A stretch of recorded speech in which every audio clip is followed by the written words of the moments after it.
I'm pretty honest with myself when, about what I do and why I do it and the mistakes I made. And I don't beat myself up, but I just I didn't listen. Welcome to the Seven Figure Flipping Podcast, where we take you behind the scenes of wholesaling and house flipping businesses. The systems and automation that we discuss will help you build a real business instead of another job for yourself. From beginners to those doing hundreds of thousands a year, we go deep into the details and strategies that are working today.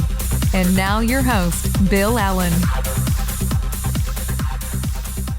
Hey everybody, welcome to the Seven Figure Flipping Podcast. This is Bill Allen, and today I've got a great guest. His name is Joe Cordes. Joe Cordes. He's 4 years ago, we started this kind of seven-figure journey. There were about 20 of us in a room in Dana Point, the original adopters to this mastermind group. And Joe was one of the people who was in there with us. So there's not a lot of us left in the mastermind group.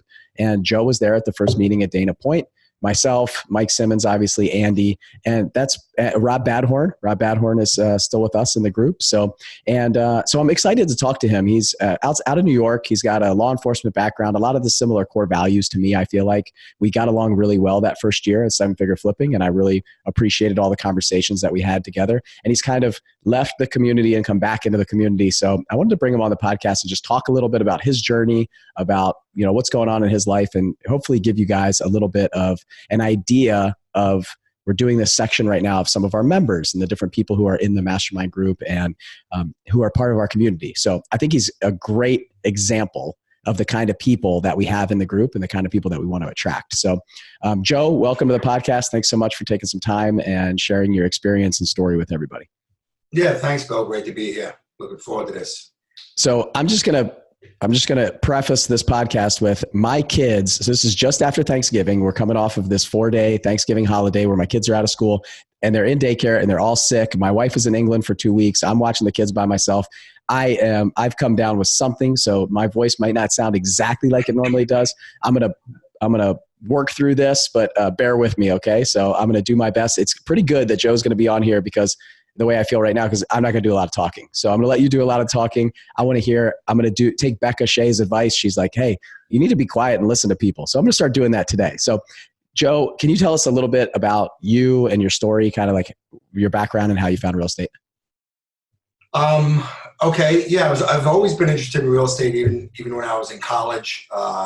Used to read a lot of books, the few books that were around at the time, and kind of really always had an interest in it. I kind of grew up with my father as a very handy guy, working on cars, and me and my brothers, I have two older brothers that are twins, are a year older than me. And we kind of always got our hands dirty, So whenever my father was a New York City firefighter, so had to do everything on his own. We never had a contractor.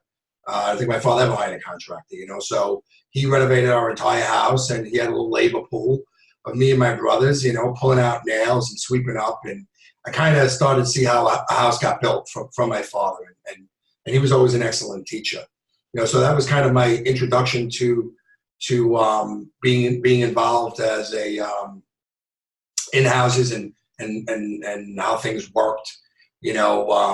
I had an uncle who actually used to work for the space program, NASA, was for lack of a better term, a rocket scientist, which he was, worked on gyroscopes for Saturn and missions and Jupiter and some of these other programs. And he was a big person. We were really kind of into science, and we used to get Popular Mechanics and Popular Science magazines. And so I always wanted to know how things worked and how things were built. So I always had an interest in real estate and cars at a young age. I was actually an engineering major.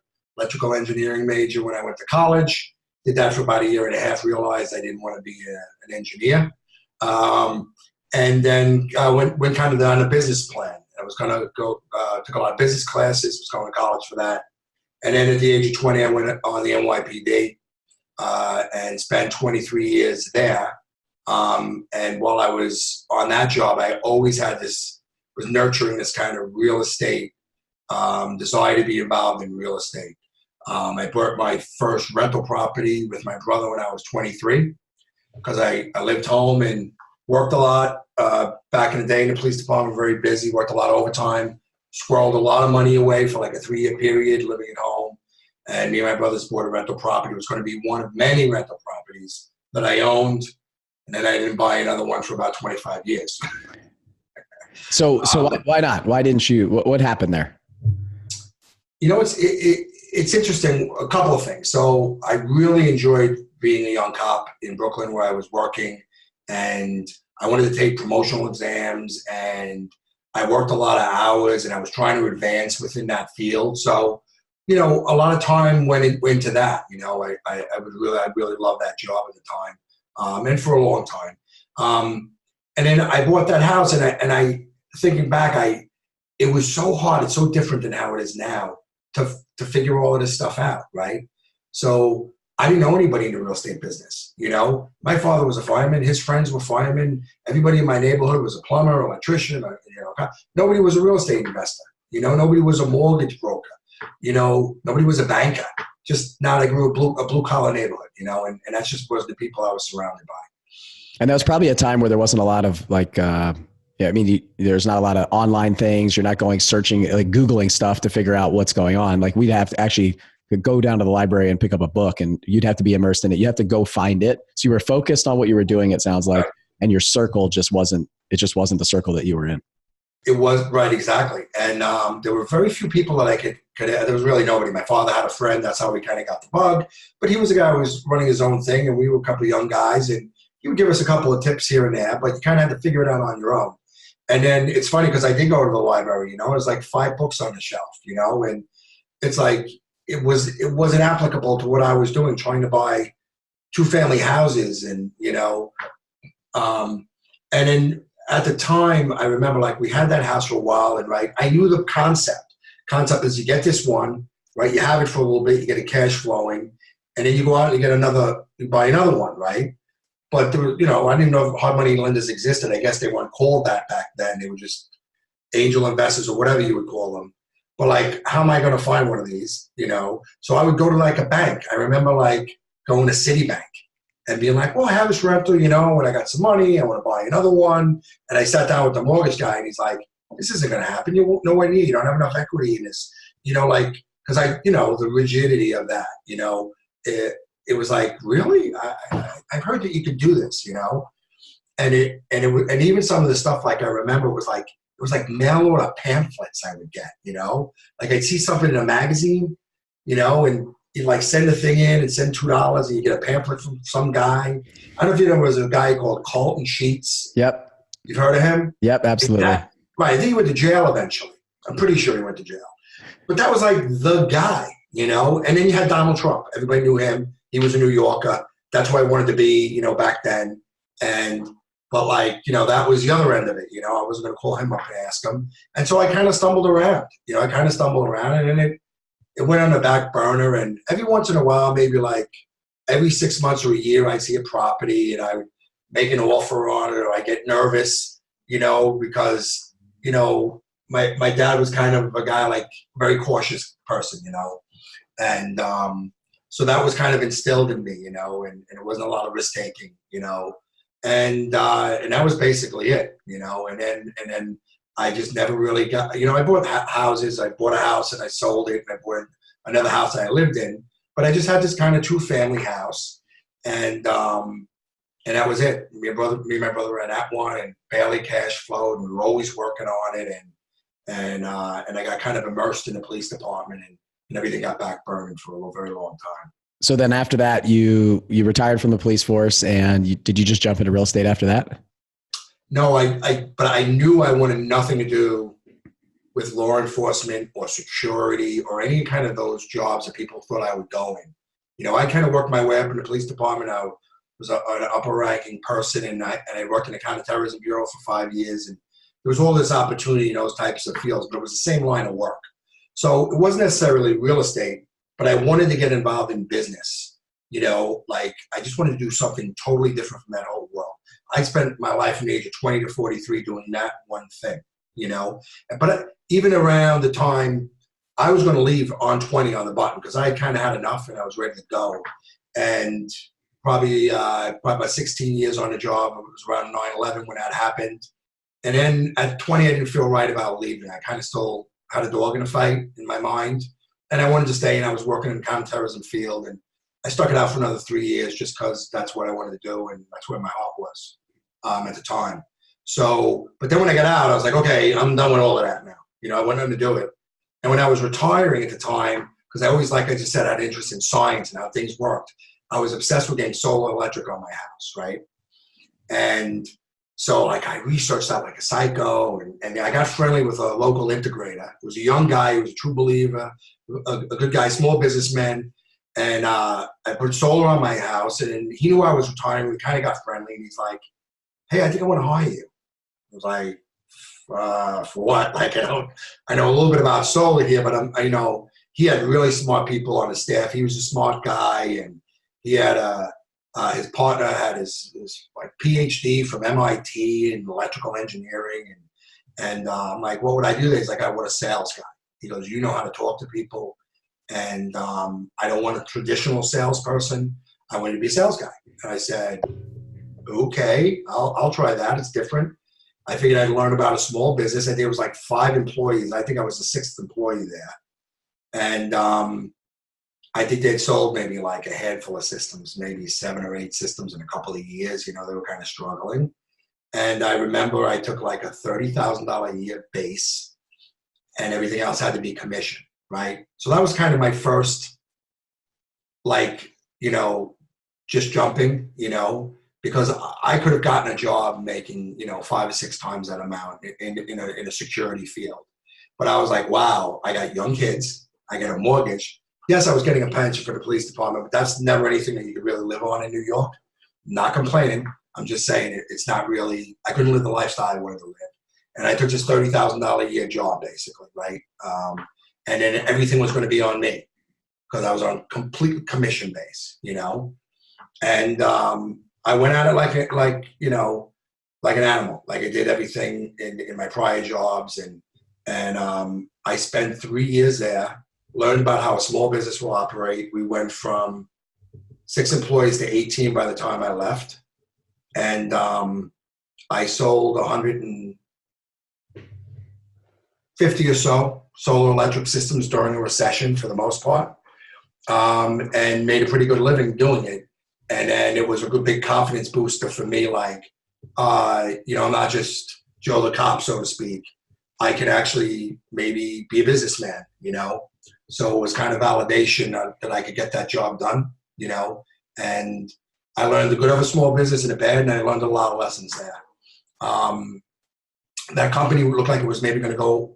It was kind of getting on some tough financial situation, and I was friends with some folks there who knew the finances and said, if something else comes up, you may want to move, because I don't think they're going to be around much longer.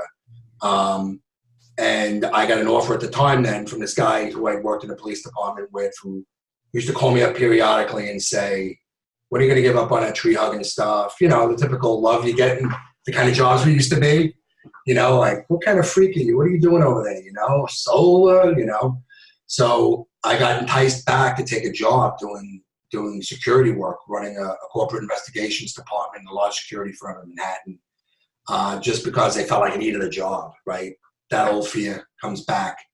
I got young kids, and I can't be without a job, and I took that job, and it was a mistake, And probably by the 3rd day, I got off the train and came home. My wife took one look at me, and she said, "You're not happy, right?" I'm like, "No, I'm not happy." And I did that job for about 2.5 years and did not enjoy one day of it, and helped grow that business in the same thing because I was running a small, and it gave me more confidence now, and I was on to my next thing.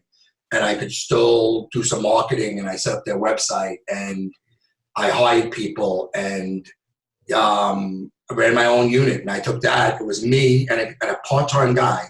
By the time I left too, I built it up to 14 or 15 people. So I was like, oh, maybe I got some ability here, to kind of do this. And then typical kind of thing there, they brought some new management in, and somebody wanted my job for their friend, and I had a contract with them, and things started to get ugly, and I said, you want to give me a severance? I'll go, because in my mind, I'm like, I don't like it here anyway. And I took that severance as seed money and jumped again. and said, I'm done with this. I've always loved real estate. I know about houses. I think I know how to run a business now because I've learned, in the private sector now for 5 or 6 years. And I started this business, and I flipped the house and made some money. And then I flipped the house and made like a break even. And then I flipped the house and lost $18,000. And then I sent $25,000 to some guy in California I never met. And ended up on a plane sitting next to you at the Dana Point Inn in California. And that brings me here. All right. So when I look back on this, I haven't heard a lot of that before that I can remember, at least that story. So what I hear is, so you were in law enforcement, and that's for 23 years, and that's who you are, right? That's who you become. That's, like you said, you get out of law enforcement, and now it's about, okay, now what? I don't want to keep going in the same circle. So what I heard when you're at that time, you got this circle of plumbers, and you got this circle of firemen and police officers and all of these things. And you don't have those real estate or those entrepreneurs or those other people who are doing their own thing. You didn't have that influence kind of in your life at that time. Right. So now you jump into a whole nother circle. You said, I'm out of here. I'm the solar thing. You get solar on your house and you decide, all right, this guy's going to give me a job. I'm going to go do it. What I heard was you committed to it. It was something that you believe in. So it's something that you were really interested in. So you could sell it. Relationship sales. I mean, as long as I've known you, you can talk me into doing pretty much anything. So I know that you could do a good job with that. So all of that stuff and being able to make that transition. So those three things probably made it a little bit easier for you to make that transition. And then when that company went out, you said, all right, I want that security blanket back again. I'm going to go back to this area. Somebody gave me back in security. So I'm going to go jump back into that. And I will say Allison is probably a very good judge of character. So, every time that I've met her, she knows what she's talking about. So when she says you're not happy, that's day 3 and you go suck it up for 2.5 years of that, which is pretty wild. There's probably a lot of people listening going, yeah, I'm at a point right now. I already know that I'm not in the place that I should be, that I want to be, that I'm called to be. But I'm just not going to do anything about it. So like at that time, those 2.5 years, why did you stay there? Why didn't you just, maybe you were getting some benefit from, proving yourself that you were growing that business too. Right. You had just grown you'd made the jump, you made the transition out of law enforcement over to the solar business, more of an entrepreneurial type company. And then you went back to this kind of safety blanket. So what kept you there after 3 days of you knowing that this is not for me? Part of it was pride, part of it was commitment. So, a person that I was very friendly with in the police department who was, kind of got me there. He went out and said, hey, I'm going to bring this guy in. And what they were telling me is the person was going to turn the business line around. They were going to close that business line. And I was like, yeah, I'm going to fix this thing, because I had just come off kind of this being in the solar industry there, and this business was there for 3 years and sold 5 of these things. And I went 3 years, sold 150 of them, right? And everything really, I was very much supported there. It was a good small company, good owner, but it was on the back of the sales team, right? So like I was by myself. I probably sold 75 of these things by myself. That allowed them to now get a sales assistant, right? Like any of these businesses, right? Get another salesperson. By the time I left, I was a sales manager, 3 salesperson, sales assistant, So it builds up your confidence, right? You're like, okay. And then when I went to this other thing, I wasn't going to quit. It's the same thing. I committed to this, right? I told him I was going to turn the business line. This guy pushed me. There were other people who wanted the jobs. Like those jobs are hard to come from in that industry, And so I figured I'd give it a good college try and do it. And so the part of that was that, like the commitment, and then my pride, like I'm going to fix this thing, Even though I hate this thing, I'm going to make it make money for them, which it ultimately did, and grew tremendously. And then my reward was, right, because this is what we hate about corporate, right? Then my reward was there's a little bit of change there. And this guy brings him and he's got a buddy. And this person's going to get my job. And I know it, right? You could see it deteriorating. And I was like, really? After how I killed myself? And my kids were, my kids then were your kids' age now. And I'm sitting in 9 o'clock at night in New York City. My kids are home. And I'm not there with them. And so then you get a little bit kind of angry about it, and a lot of people who become entrepreneurs, and I've even spoke to, like we all get that. And the saddest thing about that point in my life was I remember one time, I can still remember, like in those moments in your life when you remember things, I'm sitting on a train, I'm just exhausted, I'm just like, man, if I could just suck this up for 10 more years, like, right? Because I have kids, and that's how you get, right? You got your kids, and I could just do that, and I could just make this, right? I could suck this up for 10 more years, right? And I think back at that, I'm like, wow, I can't even believe I was thinking like that, But you get brought to those moments sometimes in your life, right? Where you're like, man, I was out of this thing, and I'm sucked right back into it, right? The job I don't like, doing it just because I got to pay a check, And for me to jump back out of it, like, wasn't like, wow, you're so awesome. I still have money coming in, right? I still have pension. People take much bigger leaps of faith than I do, right? They quit their jobs, they have no other money coming in, right? So maybe that also becomes a bit of a drag then, right? Because you got money coming in, you're never desperate enough, right? But I don't know. I sometimes think about it, and it doesn't mean anything, right? You're just spinning it around in your head, and I don't do much of that anymore. I'm just kind of more moving forward, and every couple of months I feel I'm moving farther and farther away from those, insecurities and security feelings, but probably deal with them my whole life, in a way they protect you, right? But in a way they also hold you back, Yeah, it's a total mindset shift, right? Because I mean, as a military guy for 15 years, getting a W-2 paycheck from the government, my check always came, and it's just that was what I made. That's what I was worth. That was it, and that's what I identified myself at. I was a pilot. That's it. What do you do? I'm a pilot. When people ask me what I do right now, it just depends on how I feel, depending on how I answer. So usually it's day trade real estate. I day trade real estate. So that usually gets a conversation happening. They say, what are you talking about? Well, we buy and sell about a house a day. So we just I joke around, try to have a conversation, and then see, hey, maybe they're my next investor. Who knows? So, but I never really know what to say anymore because I'm just an entrepreneur. I just want to do whatever I want to do.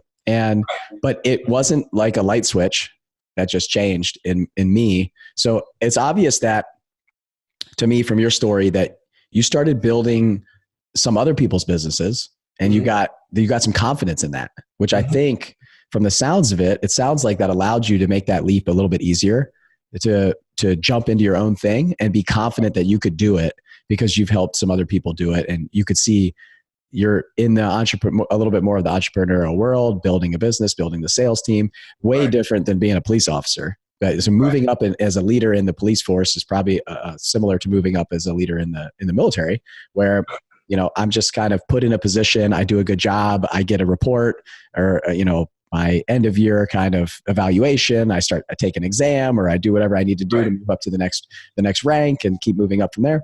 And then outside of that world, it's a whole different ball game of people who are very different, who aren't raising their hand to put on the uniform, who aren't volunteering. They're jumping in for paychecks, and it's a little bit more cutthroat. It's a little bit different, but you did all this with integrity. You did all this, like you stayed for 2.5 years because it was your friend who you said you were going to do it. And you have so much pride that you're like, day 3, I know it's not right, but I'm going to do it because I said I'm going to do it, which it's incredible. I mean, that's what, I wish that's what, I mean, I hate that you stayed in a job for 2.5 years, but it probably was that turning point and that springboard that got you to where you were today. So we talk about this journey a lot, like the path that we're on and why we're on it. You did that for a reason. You were preparing yourself for your own thing. So then we end up in Data Point and you join this mastermind group, the 7-figure flipping group, and you just take off with your business. What does that look like? So you flipped a house, you made some money, flipped a house, broke even, flipped a house, lost $18,000, then sent $25,000 to join the mastermind group. And then what? And then I hadn't figured out the business yet, really, right? So, as you remember, there were different people at different levels, right? So I think I flipped 3 houses. I think you'd only flip 2, right? Yeah. Right? So we were like at the bottom, right? There was people that hadn't flipped any, I think, right? And then there were people, like Mike and Mike were doing, a lot. And some other people were doing a lot. So it was kind of a bunch of different levels. It was the first eye-opener I had because I didn't realize what the business was about, right? I said, I'm going to crush this business because I know about houses, right? I know how to fix them. I know how to make them nice. I know how to use a router, and that's not what the business is about, right? That is a little bit of it, but I thought, oh, that's what this is about. You buy a few. I remember you and I, we had the same goals, right? We would go to, I think my initial goal when I spoke to Andy was I was gonna make 35,000 a house and flip 10 houses and make 350. And I was like, ooh, if that ever happens, I'll really be crushing it, And so, well, hey, mine was flip 12 houses, make $30,000 a house, so 360. We were like right there. Oh, yeah. Exactly. Our goals were aligned pretty much. Right. Yeah. So, I thought that's what it was about. And I thought it was more about working on the houses, So even when I was there, I was probably still working on the houses half the time. I was probably the only person doing that. Because I bought these houses and I hadn't gotten contractors and I wanted to be there. And, I have to let things go sometimes. I let things go way easier now than I used to, I've kind of definitely gone over to the other side, but I always, would get in the way. I was getting in the way on these things and spending time working on them. And even when my first round in seven-figure flipping, I didn't spend time on marketing because I was, putting up molding in a house. It's the lessons you learn about, you think you save, because it's how I was raised, right? Like, oh, you save a few $100 over here, right? But you're never going to get there, And I will tell you, one of the things I do remember about that time was one of the exercises, and I now do it with people who I speak to at RIAs or whatever, who are just getting started, was I think I told Justin that I wanted to make, I think I told him I wanted to make $400,000, right? And then he pulled out his calculator because he found out I was working on houses and was like, "What are you, crazy?" And he just said, "Well, what was the average person works 40-hour work week, 2,080 hours," and he divided it. And I don't know what it was. Probably I think it was about $1,500 an hour you needed to make $400,000 with that exercise. And he said, well, "What could you pay a guy to do this work in New York?" I go, "I don't know, 200, $200. He goes, "Yeah, well, you're $1,300 short every, a day." I think it was made $1,500 a day. He goes, "You see, the math doesn't work, right? What you're doing, you're gonna make like $70,000, $80,000. See, it's a simple exercise, but it's one of those ones that hit me like a bolt of lightning. I'm like, wow, I'm not gonna get there, And it's not like, I was kind of one of the older guys in the group too, and I'm like, I'm running out of time here. I used to be an engineering major. I mean, I had to drop out, but I got the simple math on this one. This isn't going to work out. And so since that time, it's kind of been a slow progression, not as much as I want, but I've moved away from these habits, that I held for so dear for so long, to kind of start to really, even though I started to have some business skills, I still had this other stuff in my head that used to get in the way, Yeah. I was going to say, that's what I remember about you in that first year was you just seemed to be a lot of the other people, and maybe it was the age, maybe the younger people are just easier to say, yeah, I like that. Let's just run with it. Right. You would really want to know like the why behind all of it. And you would fight it. You were fighting it for a long time. I felt like, especially with the marketing, with some of this stuff, but no, that's not going to work because of this, or like these things were happening with you. And so I'm interested to hear kind of how that changed and what did that look like for you? So was it a long period of time? Because I know that you kind of like moved away from the group for a while and then just came back. So what was it like in your mind during that time? Were you working on it? Was it, some things that you over time, over 2-3 years, maybe you just started saying, you know what, all that stuff makes a lot of sense. It just took me a little longer to get there. Yeah. I mean, I would definitely agree. I think I'm pretty honest with myself when, about what I do and why I do it and the mistakes I made. And I don't beat myself up, but I just like, yeah, I didn't listen. I would say my first way around, my business didn't grow as much and I didn't get as much out of the program as other people did.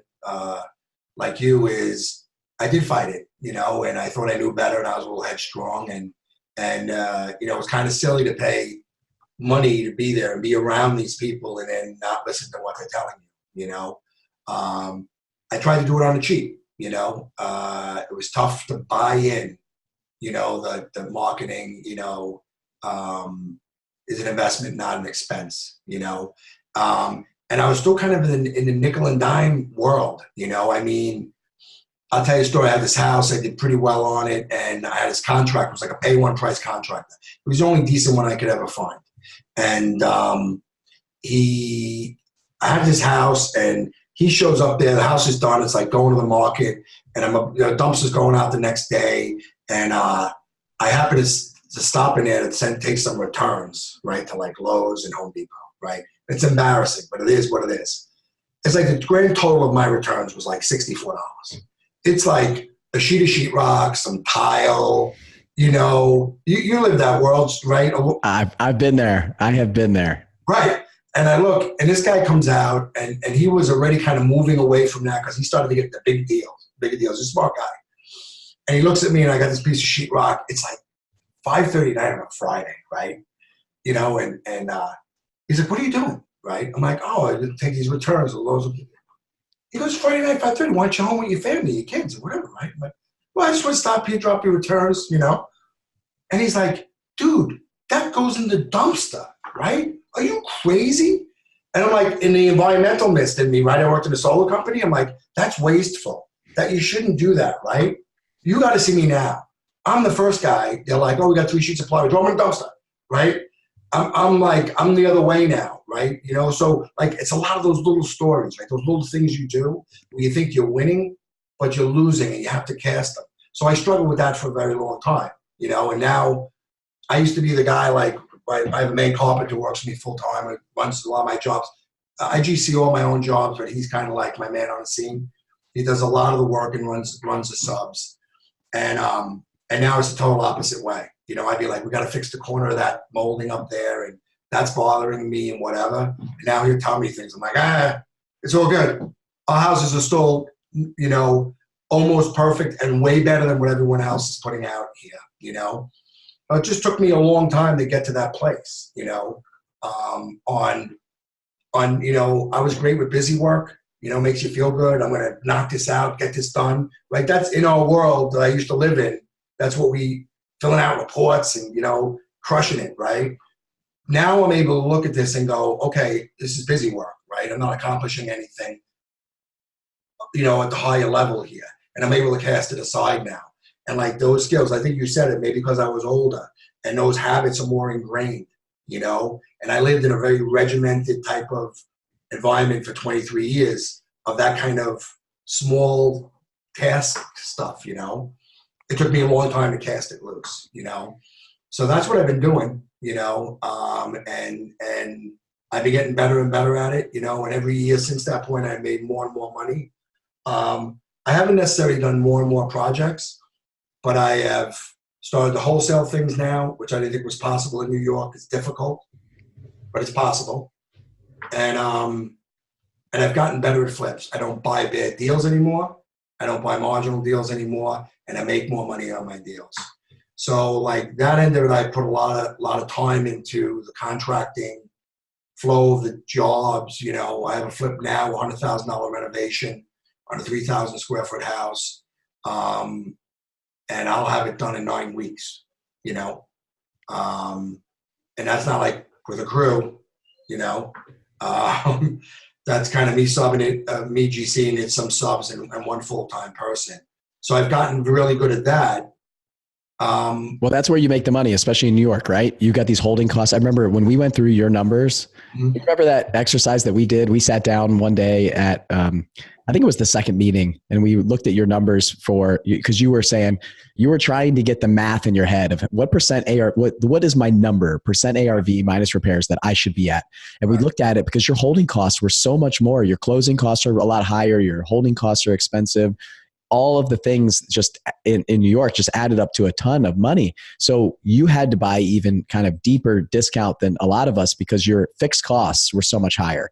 And when instead of looking at percentage ARV, we looked at fixed costs minus repairs minus profit model, then you could adjust your percentage where you weren't offering too low to those those sellers and trying to modify some of that stuff.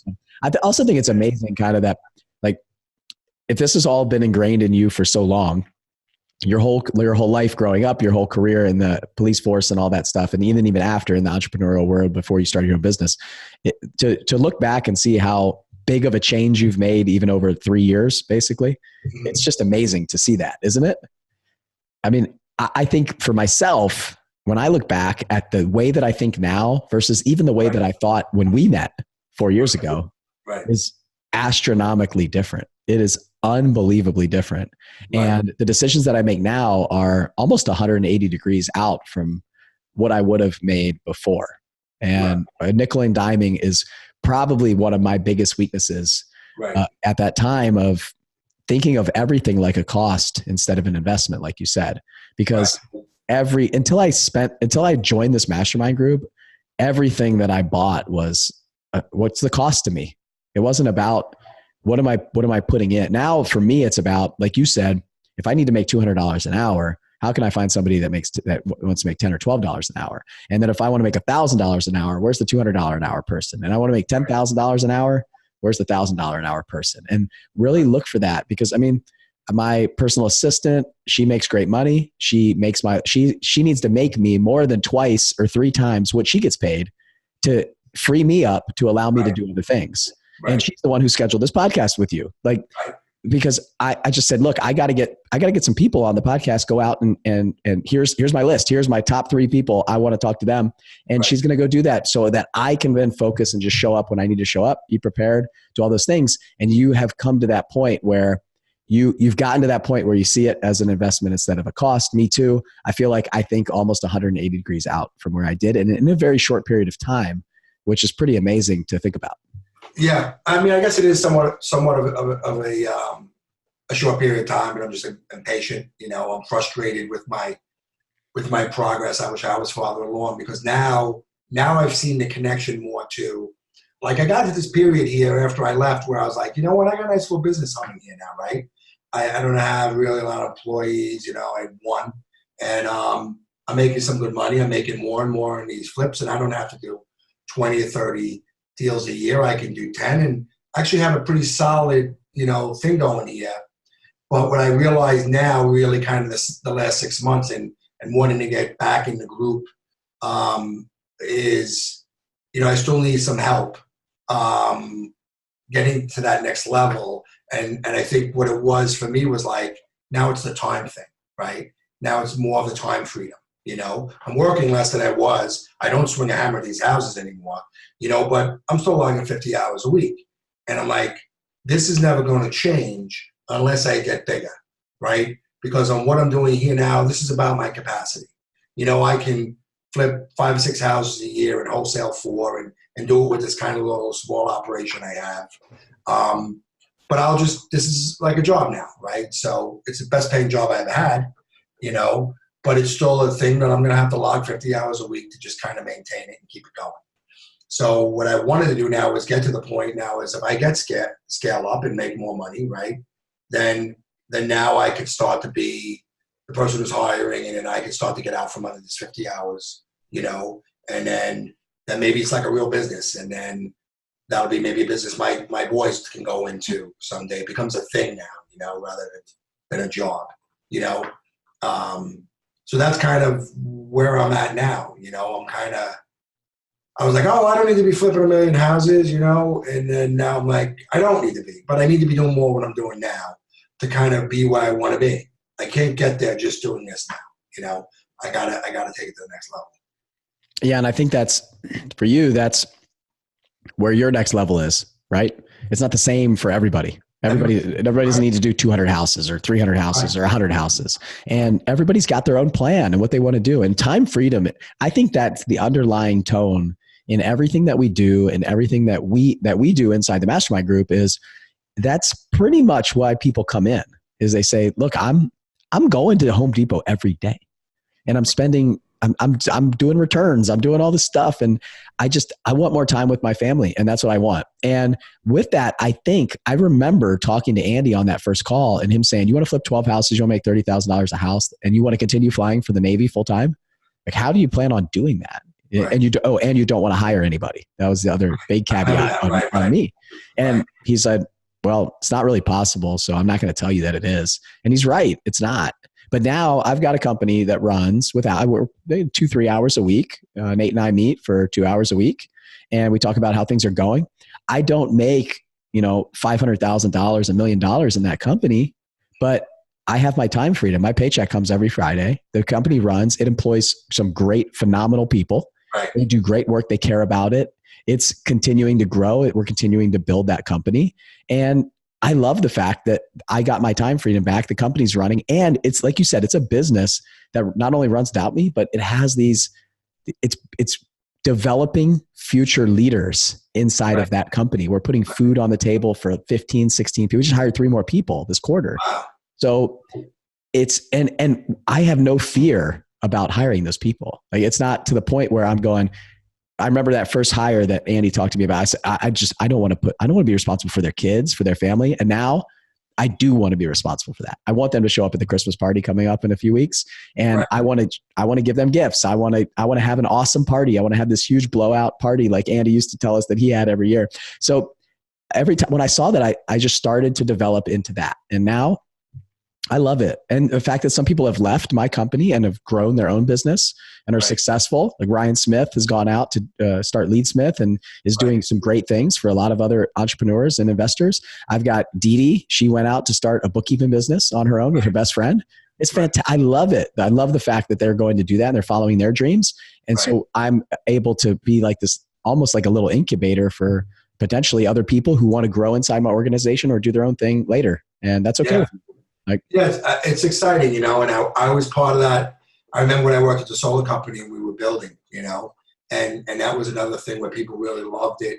And the people who wanted to work there had an interest in it, and that company were hiring new people. I was part of the hiring process because, I was kind of I wasn't an owner, but I was like, the owner used to say, you're like the third owner here, Joe, and I used to be like, okay, well, where's my piece? And I took, he was just trying to be complimentary to, that they appreciated, my efforts and my input, So, but that was an exciting time when I was there, when all of that was going on and had a vibe, So I kind of know that feeling, and so it's kind of where I want to go, and it's why I'm back in and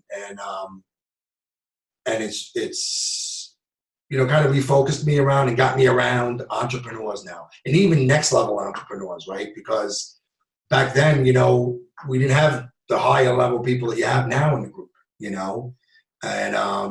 the deal. You meet the people in these groups, and they're regular folks just like us, and they just figured it out quicker, or I mean, I do remember that, like when you and me were very similar, and then you listened to everything you were told, and I'd be like, I don't know, Andy's telling me this, and you're like, I don't know, maybe you should listen, But I remember when you were like telling me about the hires you were going to do, and you were hiring somebody out of state that was going to move, right? Was that was somebody else, right? And I remember I'm like, oh, look at him, man. He's going to go. He's going to do it, So, so whatever. That's the point where I am now, I just probably spent the most I ever spent in one chunk on marketing. A couple of months ago, I signed on a contract for about almost $50,000 for website enhancements and work on my website. And I remember being like, oof, man, I've come a long way. Yeah. Because when you can suck that up and just be like, okay. Yeah. That would have been a hard no to the Joe Cordes, I remember. For sure. Yeah. So, and there'll be more of that coming, but that was one of the other things too. I was getting away without spending money on marketing and still getting deals, because I got a website up here before a lot of other folks did.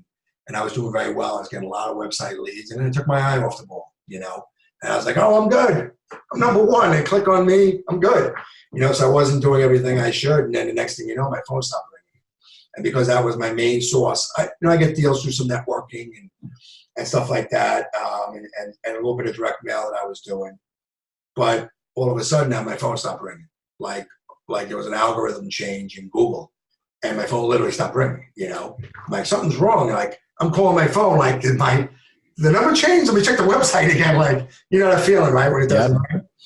And so one thing that I want to point out here that you just kind of glossed over that I think is a huge gold bomb for anybody that's listening to this podcast is you took your eye off the ball and you didn't even notice for a while, right? It just started slowly.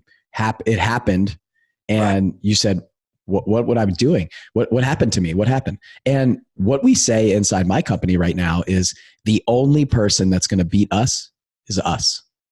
If we become complacent, we become arrogant, cocky, we think that we've got it figured out all the time, then we are going to lose.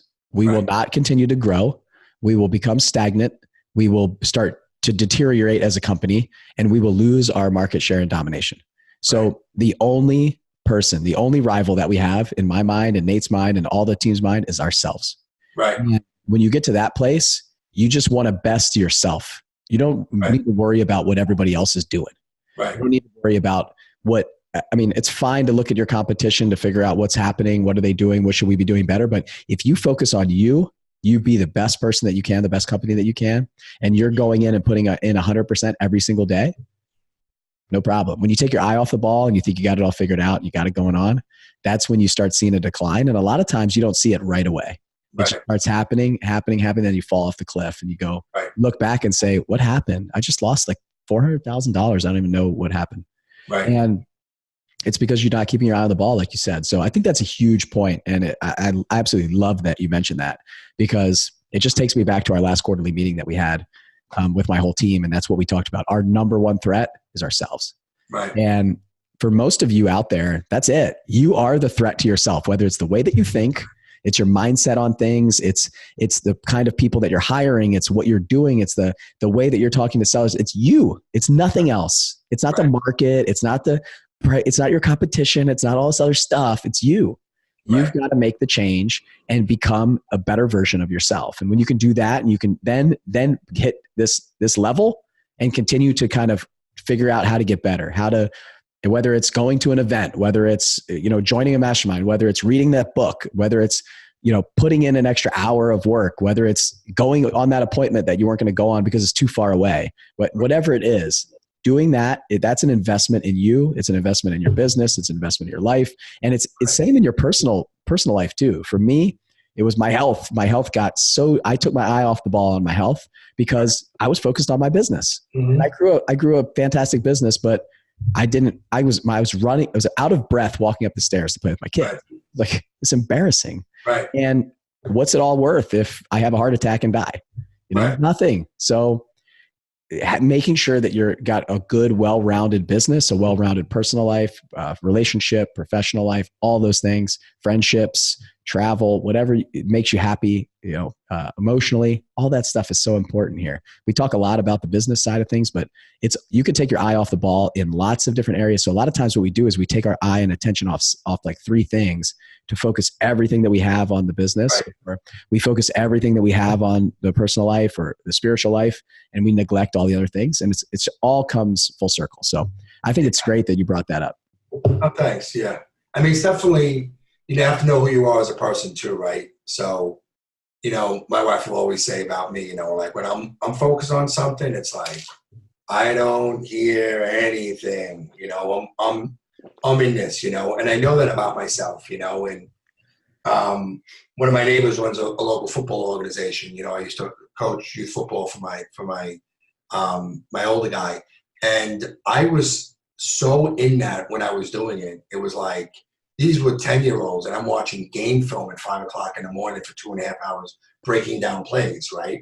At that age group, which you kind of had to do if you wanted to compete. And I'm a competitive person. So I'm like, okay, I'm going to do this, and he's been trying to get me to coach again. And I'm just like, I can't. I love it. But like, there's no little b me, I'll help out. He's like, oh, you just help out. You just help out. I'm like, no, that's not me. Me is I'm in now 110%. And it's eating up 20 hours of my work week when I really need to focus on my business, So I have to be able, that's a new skill I've learned in the last year, maybe. You're always learning, right? It's a quote from Michelangelo, right? It's a Latin quote. I can't remember it, but he wrote it on a painting when he was 87. I'm still learning. Yeah. I can't remember what it is. But anyway, and you're always learning. And I would say I've only really picked that skill to say no, right? which I'm not good at, and I'm like, okay, I can't do it. I really need to focus on my business now, So yeah, it's, you always learn lessons, right? You always learn lessons. I learned that lesson with my website, right? For years, I knew everybody said you don't have one method of marketing, right?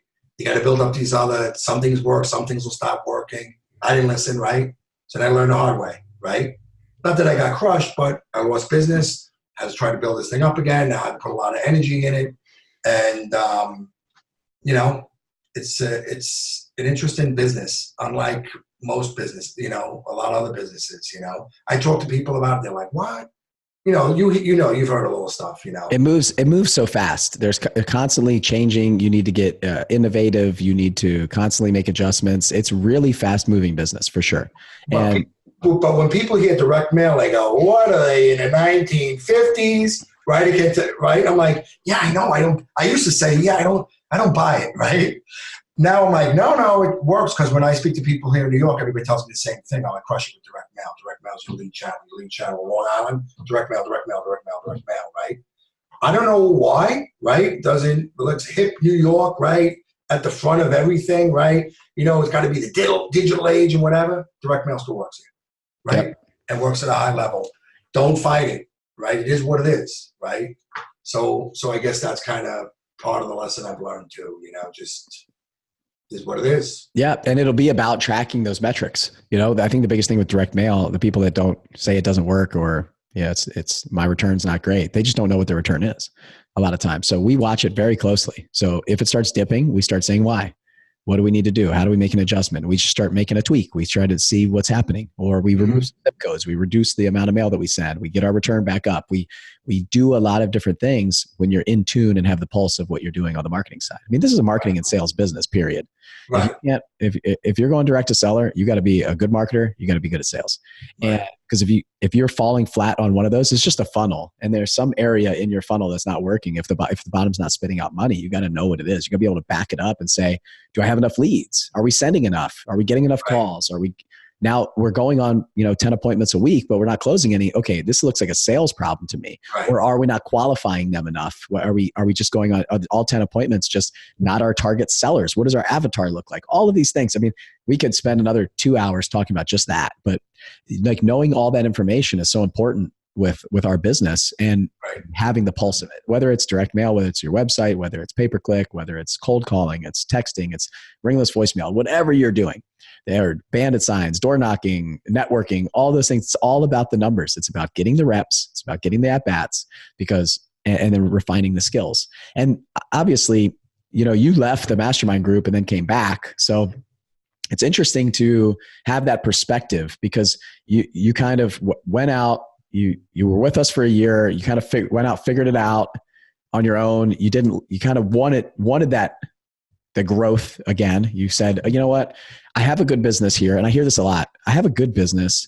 What do you guys have that I need, or any of that stuff? You knew the people, you knew everything that was going on. You came to Flip Hacking Live this year, and you came up to me and you were like, hey, I want back in. I'm ready. Let's talk about that. And I said, Joe, I would love to have you. I mean, I feel like I'm trying to make as many changes as possible. I'm trying to bring the people that are, everybody that's listening to this can hear it. You've got all of my core values, stewardship, hardworking, integrity, personal, professional development, and extreme ownership. Like, that's it. You define my core values. Listening to how you built everybody else's companies, I'd have no problem hiring you today. So those are the kind of people that we want to attract back. So I'm interested just quickly to hear was it Flip Hacking Live that you saw that you were like, hey, things are changing here, I want to come back? Or was it you already knew that showing up because of, some of the things that you saw or heard, or just in your own world, something's changed? I actually think I might have been at Flip Hacking Live every year. I think I might have missed one. But I was there last year too. And, I'd come back and I'd be, how it is. You're one of these things. You're like, oh man, we're going, Yeah. And I'm like, I would always, for like the last 2 or 3 years, I'm talking, I think I might get back in that group, I think I'm going to get back in that group, because I know what I need. I know what I need, and I have always. I don't know why delayed, but what I would say is this last time I was there, this last year, there were definitely changes that were made with you taking over. I know you personally for a long time, and some of the people who I don't know. I know Becca, right? She joined our group in the first 12 months, right? I know Mike and Andy, and it's a comforting because I know everybody. I know everybody's integrity. There's other groups, that I was thinking about joining. That this guy who still emails me all the time, for a similar group, and it's like, and they seem to be a good group as well, good people or whatever.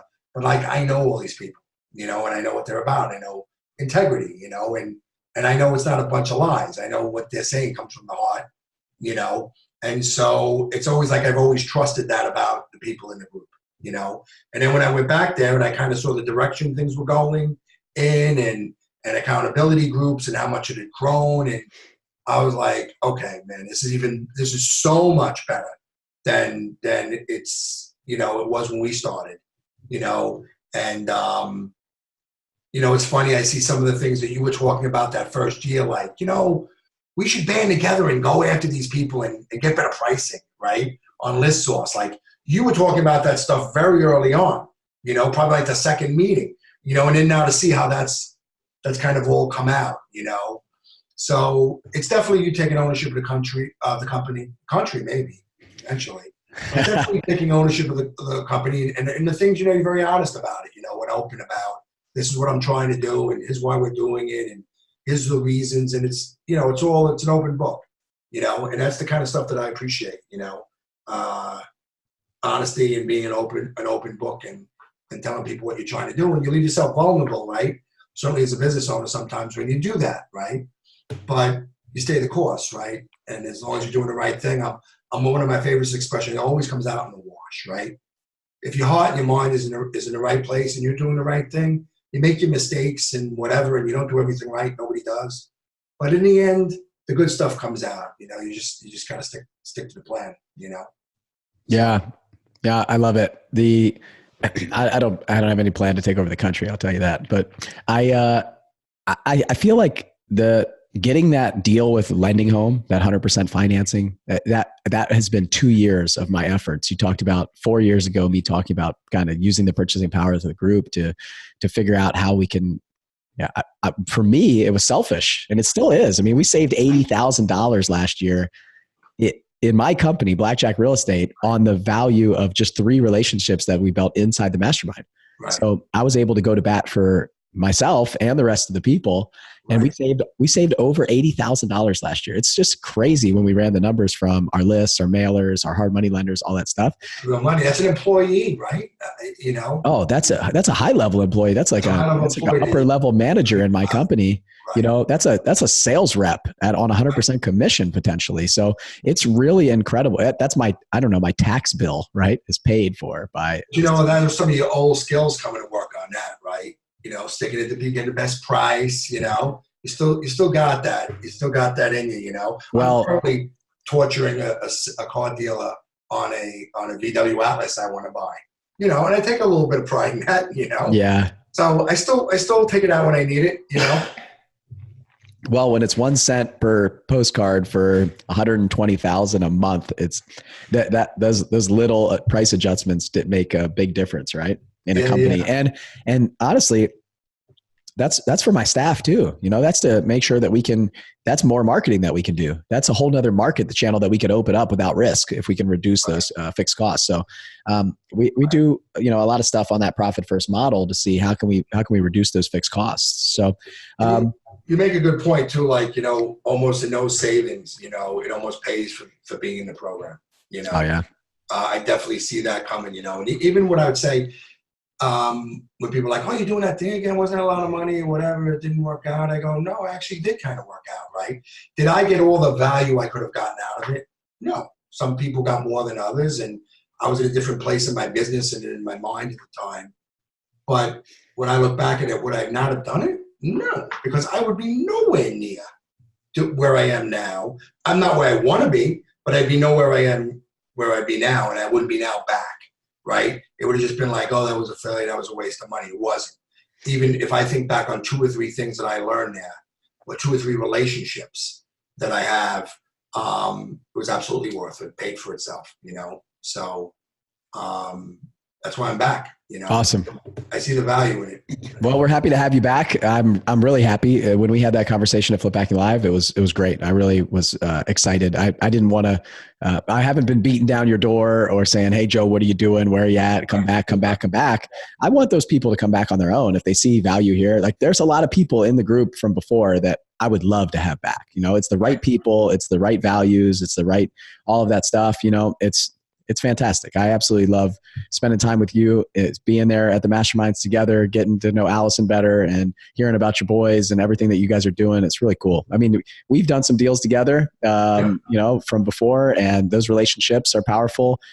We've made money off of each other. All this stuff is great. It's great. It's about doing business with the right people, right? And like you said, those values and knowing the people and those kind of things it's nice to attract those kind of people into the group. This guy who I'm friends with, who I did some short sales with, some money lending and whatever here, he's a businessman. His father owned a car body, auto body shop for years, and then he owned one and got into flipping and whatever. He's pretty successful. And he used to always say the same expression all the time. He goes, as long as we're all handing money around the table to one another, and we like the people we're handing the money to, he goes, then we're all good. And I always like that expression. It's like, yeah, as long as we're happy and we're doing it, everybody's making money, and you're not concerned about what other people are making. If you fall in with these kind of principles, you never get angry. You just, I'm a firm believer too. It's such a small industry, right? Even at a nationwide level, your reputation is everything, just like it was in our former jobs, right? Your reputation is everything. Your name is everything. And so that's my guiding principle. Every day I go out there, even when I meet with a seller, or anybody I have a business dealing with, I'm always just like, I walk away with this one with my head up high, and it'll all come out in the wash, and that's what keeps me going, and my wife and my kids. Yeah. More than anything. Absolutely. Well, I appreciate you spending some time with me and talking about kind of your journey. And there's a lot of things that kind of the commitment level, I'm going to get it done. Once I say I'm going to do things, I'm going to do it, that people can pick up on this, especially, and also to taking the eye off the ball kind of concept, that we can get complacent in anything that we can do. It's not just in real estate investing. I feel like that's where I got to in flying. When I was an instructor pilot down in Pensacola, I was flying 850 hours a year, like 100 hours a month. That's a ton of flying. For those of you guys who are not pilots, 100 hours a month. Yeah. Yeah, exactly. And I got a little bit comfortable with the airplane. And I was worried that something, I was going to miss something. And when you miss something or screw something up in that environment, it's not forgiving. I'll tell you that. And so that's when I said, I'm going to go do something else. That's when I applied to go to test pilot school, because it was going to be another year of me flying those 850 hours a year, going on a bunch of cross countries and flying a ton, just because I'm a driver, right? That I just want to win. I want to be the number one pilot, and the number one pilot is the guy who flies the most hours. So really? Yeah. I said, hey, I'm going to try something different. I tried to get a transition to fly jets a couple times. They wouldn't take me. They said I was too old. And then I went to test pilot school. So that was kind of my progress and my transition. So, it's interesting, right? Because you carry some of the stuff over, just even you hearing that say that, like, I used to work in this unit in Manhattan, this narcotics unit, right? And it was just overtime like crazy. I mean, like, unsafe amount of work, doing a dangerous job, and just, guys start to become on, and my I think the military has overtime, right? It's like, here's your money. There's no overtime. No overtime. No, I there were days that I worked, I was on a ship for 7 months straight, nonstop. There's right. No overtime slip. Yeah. So when the police department, big thing became overtime, guys counted on that money, right? Because it was like, that was their vacation money, buy their wife a new car or save up for a boat, So against their better judgment, they would just work themselves into exhaustion, and then it becomes a point of pride, right? Like, we used to have this expression, only the weak sleep. We used to always say it. I was there for 3 years, and we'd say only the weak sleep, and like who could do more and who could hustle more, and who could go to court all day and then go out with the team and come back the next morning at 6 o'clock, right? And when you have that ability to do it, you're like, I'm a grinder, right? I can grind it out. But it's a dangerous thing in our world, because you're just like, I'll just grind this out, when you don't have to, right? In this world, when I started doing this, I'm like, I'll just grind it out. And I was like, it's really not the healthiest thing, like you said, right? You don't take care of yourself emotionally, your family and whatever, but I'm a grinder, and so I had to fight that urge to be smarter. I'll grind it out. I'm going to go out there and return those $13 worth of returns on Sunday morning, because I'm a grinder, and you have to be like, no, I'm not doing that anymore. I'm going to be, and that's a great thing about the group, right? Because you see people that aren't grinding, right? They're enjoying their lives, right? So that's a great thing about being back. It keeps me away from sliding, back to that stuff, Yeah, that's a little bit still. That's an interesting concept, because you hear that all the time. This, like, you just gotta go out there and hustle. You gotta work. And I agree. I mean, when you were starting your business, I was starting my business, there's a lot of work. Like there's a lot of hours. I was working a full-time job. I was working 2 hours before work, like 3 hours after work, all weekends. Mm-hmm. I didn't have a lot of time. I told my wife, look, I want to do this for the family. I want to start this business. I want to give it a try. I want to see how I do. I'm going to join this group. I'm going to join this program, all this stuff. And I don't know how it's going to go, but I've committed to myself. I invest in myself. I'm not going to invest in anybody else. Right. I invest in myself. I believe in myself. I know I can do it. And then at least at the end of the year, I say, hey, I gave it everything that I had. Like you said, 110%. And it's not for me, or it is for me. And turned out it was a great decision. It was for me. I absolutely love my life now and what I have because of that. And now I don't have to hustle and grind and just work overtime and do all that stuff. And I'm able to unplug when I want to unplug. My wife went to England for 2 weeks, or I say 2 weeks. She says like 12 days. But I tell you, it's felt like a month, because our kids got sick the week of Thanksgiving. I had to pull them out of school. I had to shut everything down for the whole week. And it's okay. I could do that. And I gave the entire staff for this 7-figure flipping company off Thursday, Friday, Saturday, Sunday. I said, do not answer emails. Do not post in the Facebook groups, guys. You got to shut down. We have not had a single second off since Flip Hacking Live. We've been working pretty much nonstop since then. Take a break, be with your family. And we have a Monday morning meeting where we go around and say personal professional good news. It's an EOS type L10 meeting. And all of their professional good news was that they took 4 days off of work and didn't do anything. They didn't open their email. They didn't do anything. And they can't even remember the last time that they did that. So it's really cool to be able to do that ourselves as owners, and then also be able to kind of allow our staff to do those things. And to hear that every single person's professional good news for the week was that they didn't work. As an owner, a lot of times you're like, wait a second. What's going on here? These guys should want to work. These are the most hardworking people that I've ever met. Yeah. I had to force them to put their computers away, basically. Yeah. And even one of them, even my controller, was sending emails out on Sunday night. So it's really cool to see that, and then to be able to teach other people and show other people how to do that. And then the fact it's not all about working 80 or 100 hours a week to make a bunch more money. It's first the money comes, then I think the time comes, and then the impact comes. And it's not just impact on nonprofits and all those things. We do all that stuff. It's fantastic, but it's also about impact on others. It's about you coming back into the group and having an impact on the other people that are in the mastermind group. Everybody in there does some sort of heavy lifting. It's not like you come in, you pay money, you come in and you're freeloading off everybody. The expectation is that we help each other. We're lifting each other up, and we're facilitating that inside the group as kind of me being the owner and everybody else. And we're giving as much as we can, and everybody else kind of catches that bug, right? The bug of giving. So, and that's what we want. We want the givers, not the takers. Right. So I just sent out the Go Giver book to every single new person in the Runway program, which is the program that was at Flip Hacking Live that people join that are newer, hadn't done a bunch of deals. And I know that one, the Go Giver. Oh yeah, you got to read that. Here, you don't need to write that down. I'll send it to you right after this. Yeah. So they sent me a new hat too. Oh, done. I left there, and my new favorite hat. And not just because it's your hat, but also the style, the whole thing's working. And I left it in the overhead. Oh man! I got in the cab outside JFK, and I was like, I left my hat there. Well, Joe, I got a great one for you. I'm gonna send you one of these original 7-figure flipping hats right here. Was this That was that hat? Yeah. Was this one? Next generate already? It was that one, or it was this one, or was it this one? The 7-figure altitude hat. It was the altitude hat. Yeah. So I've got these hats, Joe, and these hats. I made these hats before the event. Before our Flip Hacking Live event, to give away at the mastermind meeting before the event, because what you might not know, so I don't know, you could probably see it here on the camera. So that says 1 of 300. 300, yeah. So I got 300 hats, and I numbered them all because in the military, when we start we have a new ship or we have a new squadron, we're called plank owners.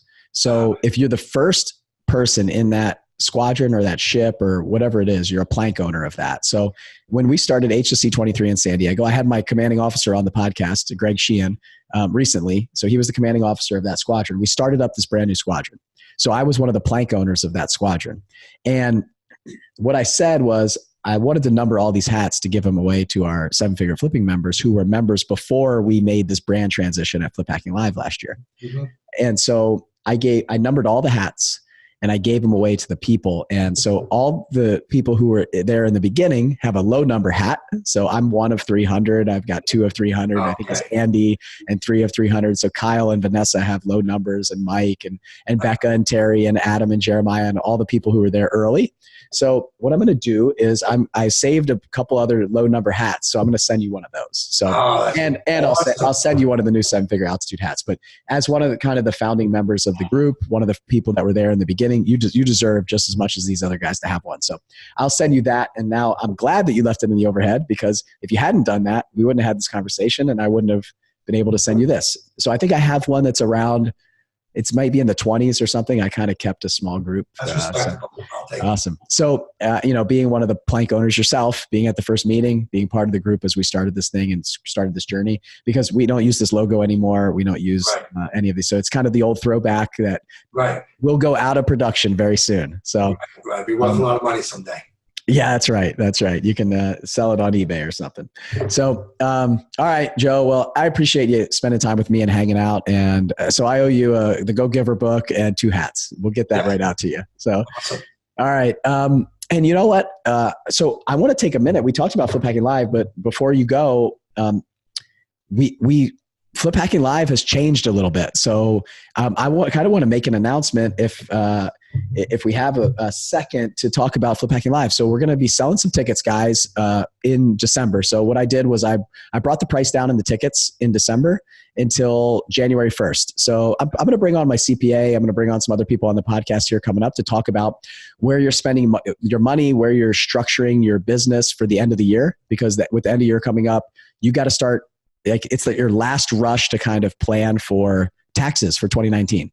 So all of these conferences and things like that you can buy a ticket for, or pay for your membership, or do any of those things, or buy some books, some personal development things. So I use this kind of end of the year. I just bought a ticket to an event for 2020, and I'm kind of looked at my calendar and projected where I want to be. And what I do is I buy that stuff here in December so that I don't have to, so I can write it off in 2019, and I don't have to wait until 2020 or 2021 if you're filing extensions to write off the next year. So anyway, Flip Hacking Live, we moved it from San Diego to Orlando. So East Coast, baby. Yeah, that's right. If you guys were in San Diego this year and you heard me speak, I said, I'm going to stay in San Diego as long as they'll have me. And it turns out they just don't want me there anymore. So the hotel double booked us on the dates that I put out. And so we're going to move. We went out to 4 different cities. We went out to Nashville, Phoenix, San Diego, and Orlando, and put bids out to everybody. There was nobody in San Diego that had the event that we wanted, the size that we needed, and to have it on a Thursday, Friday, and Saturday. So they wanted to have it on Sunday, one weekend, and it was during Halloween. That just does not fit our core values, our people. Everybody has kids. Everybody has families. No chance I'm having it over Halloween weekend. So we decided to take a flyer and move it to the East Coast in Orlando. So it's going to be October 15th, 16th, and 17th in Orlando, Florida. It's 10 miles from Disney World, an awesome hotel called the Omni Resort. It's going to be incredible. It's a whole big resort, golf course, pools, lazy river, all this cool stuff. I'm really excited. I'm going to bring my family down. We're going to go to Disney for like a week afterwards. And I can't wait. It's right around James's birthday afterwards. So we're going to go to Disney. So that's the event. If you guys can go to fliphackinglive.com, we've just reworked the website. We put the new dates, the new locations on there. And if you're a member of our mastermind group, we'll post the link in the Facebook groups for you guys. We have a special link for you guys and a deeper discount for the mastermind members. So Joe, for you, if you're like, I got to go get a ticket, we have the link inside the Facebook group for you guys. So if you're a runway or an altitude member, then you'll have a link inside the Facebook group that I'm not going to publicize because it's very deeply discounted. And then for the rest of you guys, go to fliphackinglive.com and check it out. And we've also launched our brand new website at sevenfigureflipping.com. So you can there's a link on there that says Flip Hacking Live. You can go there and it'll take you to the landing page. So Joe, after this, you talked about your website. Go check out ours, sevenfigureflipping.com. Yeah, write it down. Kind of reworked, brand new website. And so right after our call, I'm going to jump on there and check it out too, because it went live just yesterday, actually, last night late, I think. So I kind of looked at my phone, but I haven't looked at it on the desktop yet. I've been running around all day. So get your tickets to Flip Hacking Live. I'm going to do a couple other podcasts about it. We're going to talk a little bit about it. I probably might tease a couple other speakers, but if you were there this year, you know how awesome it is. And moving it to the East Coast, it's going to be an incredible event. I'm excited. I love San Diego, but I also love Disney World. So I'm kind of torn. And maybe what we'll do is we'll just bounce back and forth year after year. I'm not sure. So we'll check it out. So yeah, I love San Diego, man. It's been great. Yeah. So, but it's the event. It's not the location. It's an awesome event. That's it. And maybe I'll bring my wife and kids down there. Oh, please do. I think, and for any of you guys that are listening, if you're not bringing your spouse to an event like this, you absolutely should. I mean, I'm telling you right now, your spouse is going to get there's so much personal development and things like that. And they also will get an angle of what you're doing and what you're going through and get behind your business even more. Like I've been trying to get my wife to come year after year after year. This is the year she said, I'll come next year. So this year she said, I'll absolutely. We were supposed to have James and her there. James couldn't fly. There was a lot of things going on. So hopefully this year I'll get everybody there. And I want my kids to be there. I got my parents there this year, which was awesome. And my aunt and my uncle were there. So it'll be good. So go to fliphackinglive.com, grab your ticket. Our discount will run out at the end of December. So December 31st at midnight. So come January 1st, the price is going to go up. So grab a ticket, get a tax write-off in 2019, and come check it out. And if you bought a ticket on our other dates at the event for San Diego, then, and this doesn't work for you in Orlando, or these dates and things like that, just send us an email at info@houseflippinghq.com. We'll set you up. We'll get you taken care of. So, okay, October 15th through the 17th in Orlando, Flip Hacking Live. Grab your tickets, fliphackinglive.com. Joe, thanks for hanging out with me. I really appreciate it. I had a good time. Yeah, it was fun, man. Thanks I'll talk to you later. All right. Bye. Thanks for listening to the 7-Figure Flipping Podcast with Bill Allen. If you want to grow and scale your house flipping or wholesaling business, check out more insider tips and strategies from the nation's most successful real estate investors at 7figureflipping.com.